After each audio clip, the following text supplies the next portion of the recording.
Hey guys, welcome to my newest video for today, November 1st. This is, of course, the final video in my 31 days of horror reviews. And I'm thinking right now, thank God I'm finished. I'm just so horror movied out right now. So, yikes. I'm just gonna get started on the reviews because there's quite a few. First one up at number 90. Of course, needs no introduction. Almost everybody here knows I love it. One of my favorite sci-fi horror films, and my favorite film directed by Paul W.S. Anderson, and that, of course, is Event Horizon. Won't really go into detail on this because everybody here who's seen it knows it, and anybody, like I said, knows me. I love this film. It's really good. It still holds up after 15 years. Yeah, 15 years. And I think it's an awesome movie. So, here we go, Event Horizon. Number 91 was a first time viewing, and it was Children of the Corn 3, Urban Harvest, which was kind of bleh, to tell you the truth. Yeah, two of the boys, not from Gatlin, but someplace, go into the city and havoc ensues, blah blah blah, but it was boring as hell. I gave it a 5.5 out of 10. So, just too boring to even review. So there we go, Children of the Corn 3.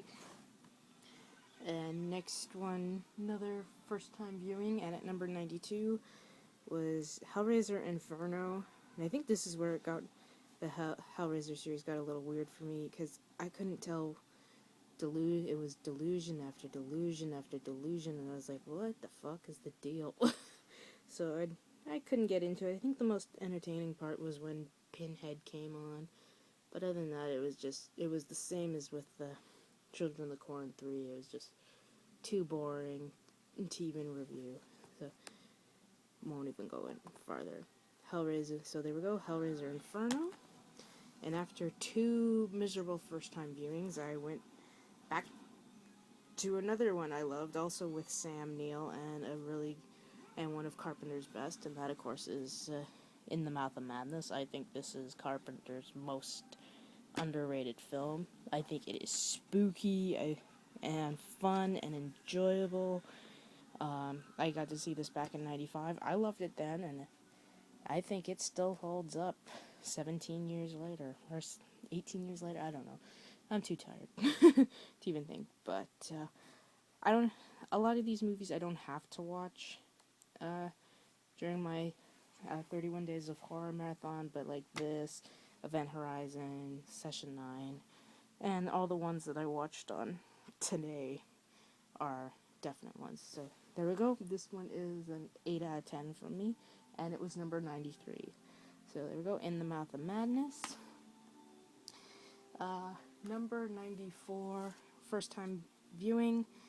Let's hope to God I actually say this right, because it's one I always have a problem with.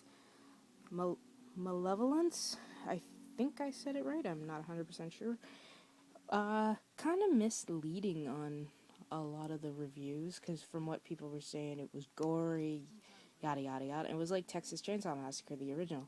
Wasn't gory, but this one, it had a lot of more pluses than downs. The pluses, like, it was very suspenseful.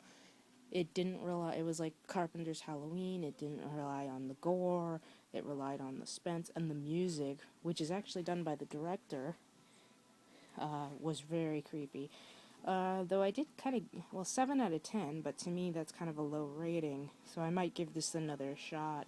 So I still, when I get around to it, watch its sequel called Bereavement, same director, so let's see how that is. But I did enjoy this for what it's worth. So there we go, number 94, Malevolence. And number 95, vampire movie, and unfortunately the remake was one of the ones I did not get to. That's the Swedish version of Let the Right One In. First time I watched this, I did not care for it, but I gave it another shot, and I enjoyed it a lot more better. So I think the thing that just makes this such a good movie is the relationship between Oscar and Ella, or I don't know how to pronounce the name. I'm bad with names, but you see right there. If maybe you can see. There's her name. But I love this movie now. Better the second time I saw it. Really good vampire movie. Really good twist on the vampires as we know it. But I, unfortunately, like I said, didn't get around to the American version, which I heard is pretty damn good. I have to check it out really soon. So there we go. Let the right one in.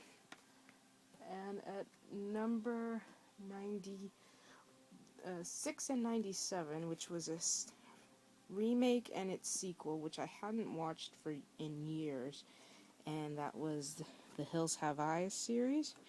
Both, I know the Hills Have Eyes 2, of course, is the lesser, and this one is absolutely fantastic. I prefer this over the remake. I'm sorry, and I love Wes Craven, but I prefer the remake a hell of a lot more. So I just thought it was more scary, more spooky, more fucked up, more everything. 2, it is what it is. It's enjoyable, but it's not as good as, of course, the original film. But, yeah, like I said, hadn't watched either of these, specifically the first film, in a very long time, and it was nice to go back to these for a change. So there we go, 96 and 97. The Hills Have Eyes, 1 and 2. Number 98 was Hellraiser Hellseeker. Another one that, like Inferno, left me so goddamn confused, especially with the delusions and shit. I think the only saving grace was actually having Ashley Lawrence in this, and of course even though her interaction with Pinhead lasted less than a minute, it was just so enjoyable, but it's not even worthy. Again, Inferno and Urban Harvest, not even worthy of a review. But I found this severely lacking and boring. So 5 out of 10 for this. There we go, Hellraiser Hellseeker. And continuing on with Hellraiser, because I wanted to get this series out of the way, I watched at number 99, the 7th film, Deader, and I actually really enjoyed this. It did have the illusion kind of shit, but it didn't dwell on it. But I enjoyed it, mostly because I am a fan of the actress in it. I thought she was really good in this.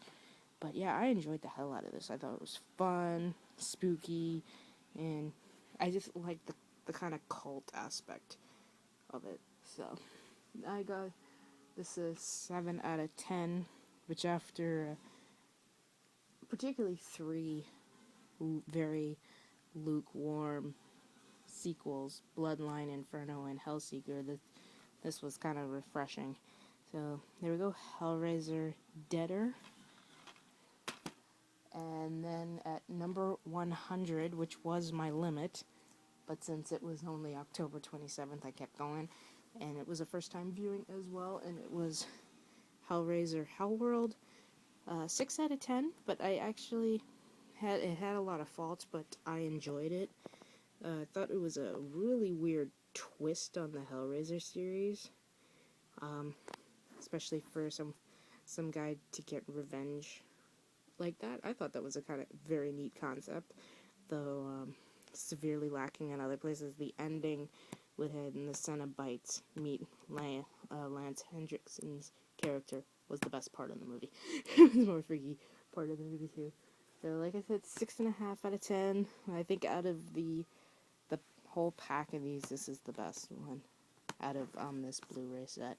So there we go, Hellraiser Hellworld.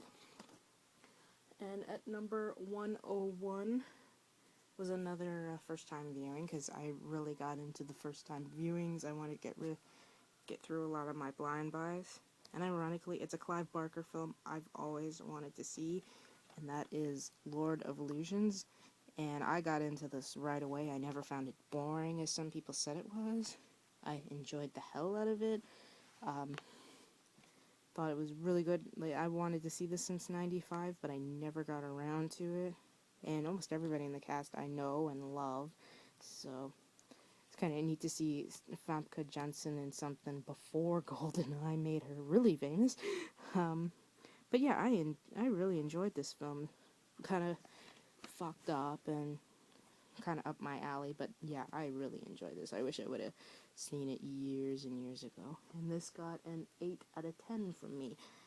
So there we go, Lord of Illusions. Number 102, first time viewing, and this is the one where I promised that I would say why I like this in this video, because I know this will get me a lot of shit, but it was Hellraiser Revelations, and I actually, besides the fact that Doug Bradley was not Pinhead and that guy was just terrible as Pinhead, I enjoyed the hell out of this. I thought, because, you know, me being sick and tired of the delusions and the illusions of the last few sequels, that it showed, like, it's not like the first one, but, you know, that gory aspect of it, where it just deals with the Cenobites, no illusions or fucked up shit like that, just the pain and all that shit is what I enjoyed. And I love the twist where they think Steven is home and it's actually not Steven. But I did enjoy this. Like I said, didn't care for the guy playing Pinhead, but I mean, I can't really blame him because he's taken over a huge damn role that, of course, Doug Bradley made famous. But I did enjoy this. Out of all the Hellraiser sequels, 2, 3, 7, and this one are my favorites. So I will get shit for this, but hey, that's my opinion. I respect yours, so I hope you guys respect mine. So and this got a 7 out of 10 for me. So there we go, Hellraiser Revelations.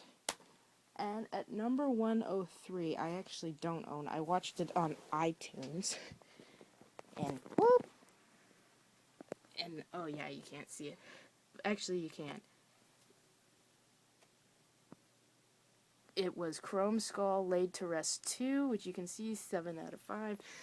Someone told me I wouldn't like it because they gave him a backstory, and I'm still trying to think what backstory. I didn't see a backstory. I just saw these people protecting and helping him.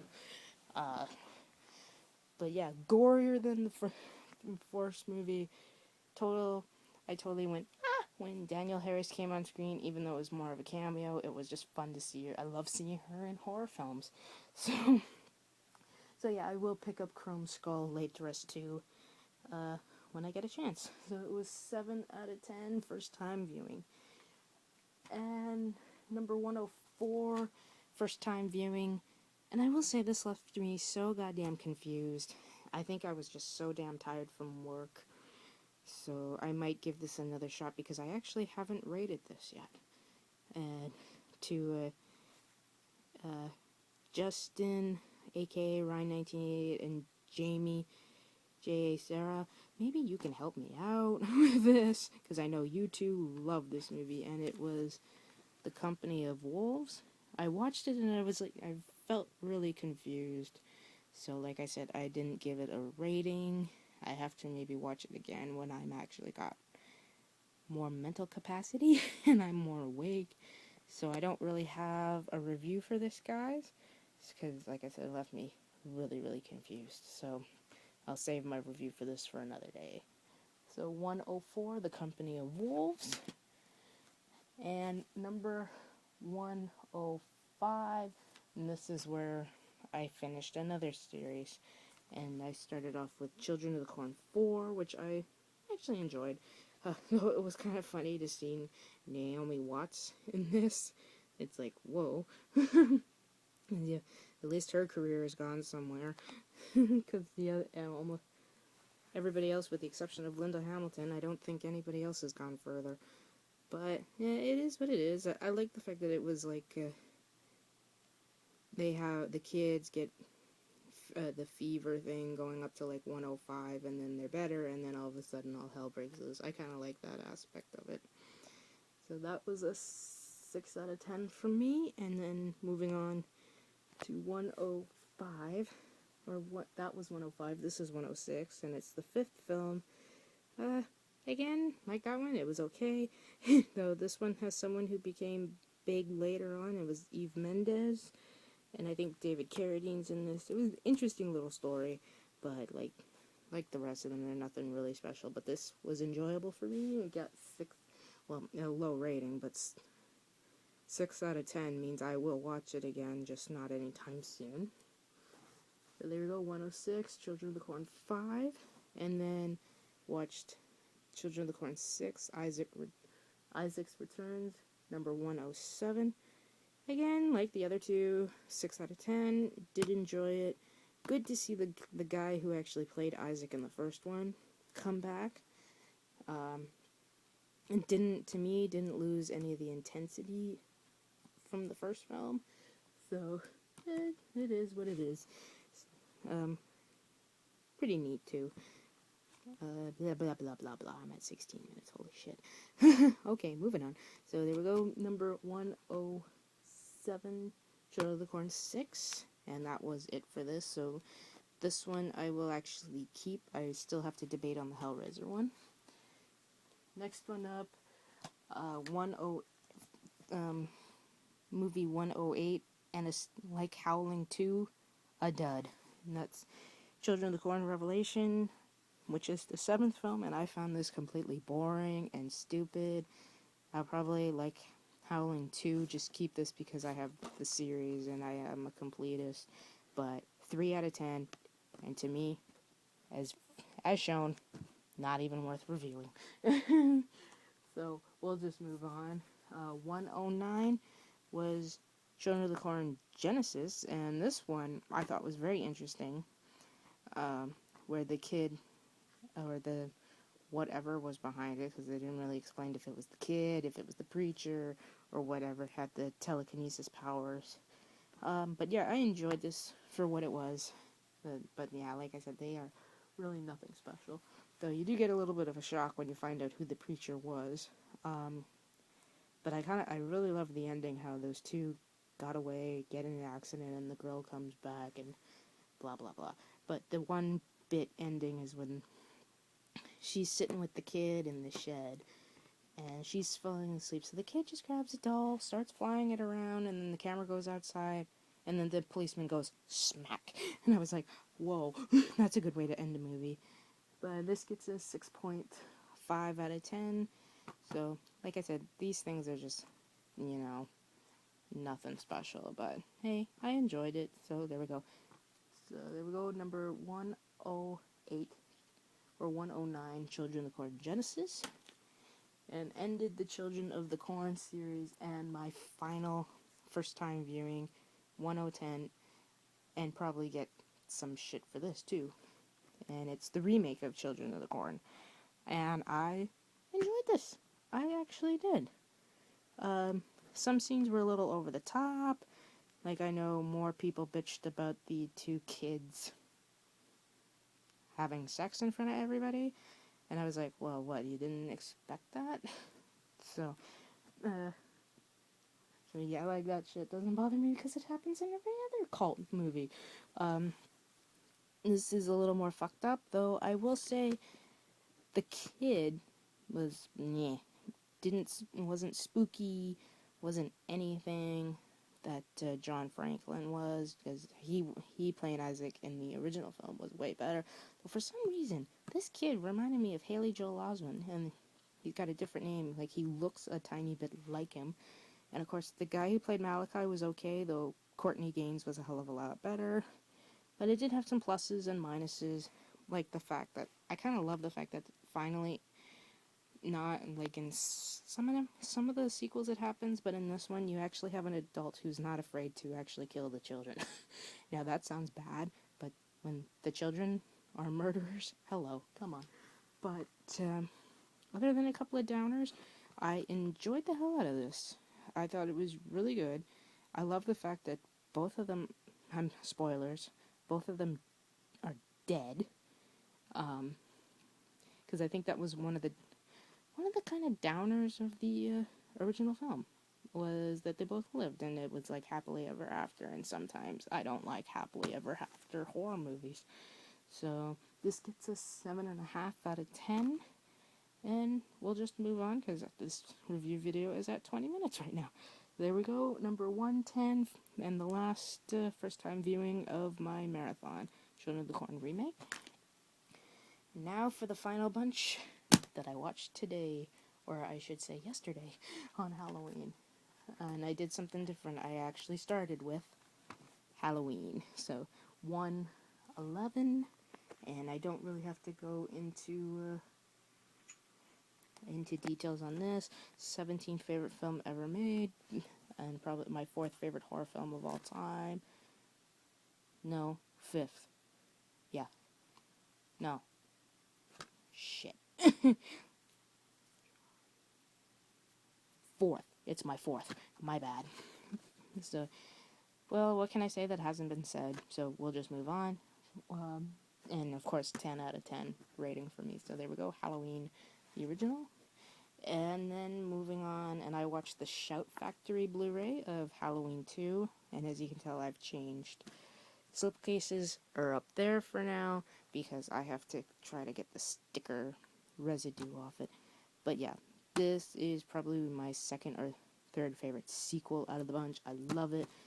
It's a really great follow-up, really great sequel, and 112 and 8 out of 10. We'll just move on. Okay, this one I said I would never own, but I figured they're all out on Blu-ray now, so I might as well get it. And since I hadn't watched it since 1994 or 5, I figured it's about time to give it another shot since I gave Hellraiser, Children of the Corn another shot. And guess what? I liked it. And that is Halloween 3, Season of the Witch. It is what it is. And yada yada yada. This is kind of a first time viewing, though I haven't watched it in 17 years. It's actually better the second time around. And of course changed this because I like this better. This gets a 7 out of 10. And we'll just move on because I really want to cut this video short. So there we go, Halloween 3, number 113.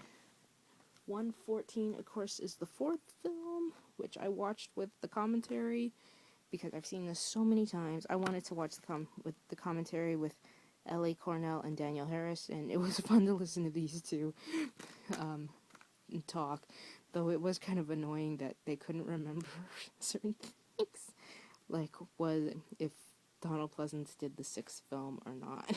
I was like, hello, you guys were in one, you should know this. But this is probably, you know, I really have to think on which sequel is the second favorite because I really can't choose.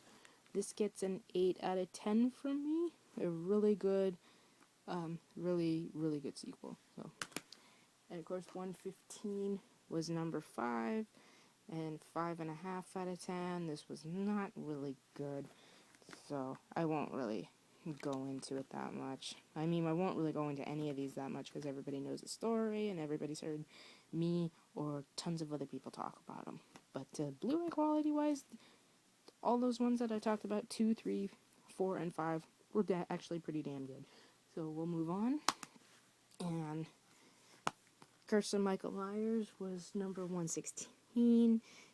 Very much my least favorite of the series. Won't even talk about it. So we'll just move on. So 117, of course, is Halloween H2O, 8 out of 10. I love the movie. The first Halloween film I got to see in the theater. Really good, mostly because they brought Jamie Lee Curtis back, and it was like she had her Sigourney Weaver moment, and that was the moment I actually cheered at in the theater. It's when she grabbed the axe, walking up the walkway, and then stops and yells, "Michael!" I love that. I went nuts. So, like I said, don't know if that's my favorite sequel, so I really have to sit down and think about these. So we'll move on. 118 was Halloween Resurrection. Again, like the 4th one, not a favorite. So we'll actually move on. 5 out of 10. I think the only thing Halloween Resurrection had going for it it was filmed up my way. So there we go. And then number 119, of course, was Rob Zombie's version, and this is where I had to stop the Halloween series. I didn't watch Rob Zombie's sequel because at the time it was 9 p.m. and there were I had 3 other films, so Halloween 2 got the axe because it's like, I was like, I want to watch these 2 coming up a little bit more, but I actually enjoyed it. Wasn't really necessary, but I enjoyed the cast. Loved Danielle Harris playing Annie Brackett. I thought that was really cool. I love the entire cast of this movie. So, love a lot of the score, love a lot of the music. Well, it is safe to say I really do enjoy this movie, but it wasn't a necessary remake. Well, a lot of remakes are not necessary. So 7 out of 10, it is what it is, and I enjoyed it. So there you go, 119, Rob Zombie's Halloween, and these were the last 2. Number 120 was Trick or Treat. Of course, I'm not really big on anthology films, but I enjoyed the hell out of this. It's like the Halloween series, perfect to watch on Halloween. So we'll just move on because I think a lot of us have watched it. I actually want a figurine of this guy Sam, and he reminds me of Pumpkinhead, because that's what he looks like without the mask on. So there we go, Trick or Treat. And at number 121, and the end of my 31 Days of Horror marathon with my favorite Tim Burton film, and that, of course, is Sleepy Hollow, which I got to see in the theater back in 1999, and nothing that Tim Burton has done since has come up to this, and even before. I do love Edward Scissorhands, I do love Batman and Beetlejuice, but this is my favorite. I love it, because I was watching it. But yeah, it's a fantastic film. I love Christopher Walken as the Headless Horseman with his head. It is just a fun movie. It's like Trick or Treat, great to watch around Halloween. It's got that real spooky, eerie Halloween feel to it, and it's perfect. And I thought, instead of watching Trick or Treat in this first and ending with the Halloween series, I figured I'd end with this for a change. And that is it. So, finally, 121 films, 25 blind buys, which was a lot better than last year where I finished with, I think, 76 films and 1 first-time viewing. And this year, of course, 121 and 25 first-time viewings. So, now this video is at 28 minutes, which was a lot longer than I anticipated. I wanted to do this really quick. But, okay, well, that's it. I am gonna go because I am really tired and I just want to pass out. And probably no horror film watching for a while. So I hope you guys all had a safe and happy Halloween. Again, watch a shitload of movies. And of course, as always, rate, comment, and I will see you in the next video. Bye.